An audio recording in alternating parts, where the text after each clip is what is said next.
Question number हमारा second है, that is NEET है, आकाश है, क्लास 12th है, केमिस्ट्री है। Okay, chapter name is correlation compound. खुल जा मेरे भाई खुल जा। Chapter name is correlation compound और हम एक्सरसाइज कर रहे हैं। एक्सरसाइज का सेकंड क्वेश्चन है, the hybridisation of central metal ion in the complex of MnS2O6 2+। यहाँ पे हाइब्रिडाइजेशन क्या है, ठीक है ना, मेटल का है। मेटल क्या है, Me। चलो देखते हैं क्वेश्चन 22। क्वेश्चन नंबर 22 क्या है, दैट इज हाइब्रिडाइजेशन पूछ रहा है। हाइब्रिडाइजेशन किसका, Mn का, मेटल MnMr, ठीक है। किसमें, MnH2O6 2+, सॉरी यहाँ 2+ है। ओके बच्चों, ठीक है। तो इसमें Mn का हाइब्रिडाइजेशन हम कैसे निकालेंगे बच्चों। ये एक ऑक्टाहाइड्राइड स्ट्रक्चर है इस टाइप का। यहाँ बीच में एक मेटल होगा और 4 एक ही प्लेन में लाइगेन। ये देख रहे हो आप इसमें ऐसे करके कि एक प्लेन में ही है 4 लाइगेन, एक ऊपर है एक नीचे है, ठीक है बच्चों।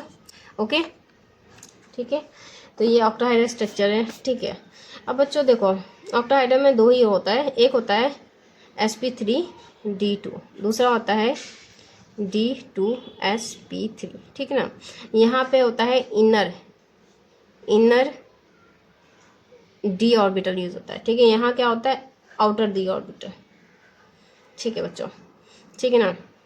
तो यहाँ पे मैंगनीज के कितने इलेक्ट्रॉन्स है, यहाँ पे मैंगनीज के एटॉमिक नंबर क्या होता है, D5 का क्या होता है, यहाँ होता है हमारा 2 इलेक्ट्रॉन है ना बच्चों, 4s2 3d5 होता है, ठीक है ना।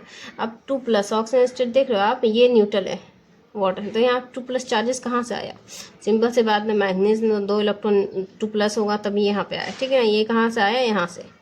ओके, तो यहाँ पे 2 इलेक्ट्रॉन किससे निकलेगा, S से निकल गया, यहाँ 0 हो गया। अब यहाँ पर 3d5 है, ठीक है। D ये क्या है, ये हमारा ऑक्टाहाइड्राइड स्ट्रक्चर है, तो यहाँ पे ऐसे बनेगा, एक यहाँ पे एक यहाँ पे। ओके बच्चों, ठीक है।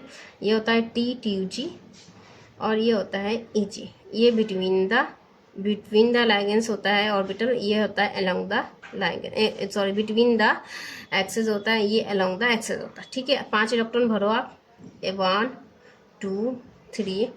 अब बच्चों जो 2 इलेक्ट्रॉन ऊपर जाएगा या यहाँ आएगा, किस पे डिपेंड करता है, वाटर जो होता है ना वी फिल लाइगेन, ये कहाँ जाएगा, ऊपर जाएगा, ठीक है बच्चों। इसका मतलब है कि इनर डी ऑर्बिटल हमारे फुल है, ठीक है ना। साइड डी ऑर्बिटल फुल है आपको।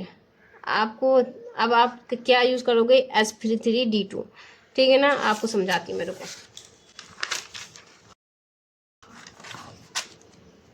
देखो अब हमारा देखो इनर डी ऑर्बिटल तो हमने भर दिया 5 इलेक्ट्रॉन से, इतना आपको पता है। अब क्या होता है, देखो 3d होता है, ओके। 4s यहाँ पे था, सॉरी 4s 4p, अब क्या आएगा 4d, ठीक है ना। तो 3d में तो भाई आपके सारे इलेक्ट्रॉन भरे गए ऐसे। अब क्या बचा है, 4s 4p और 4d, ठीक है ना।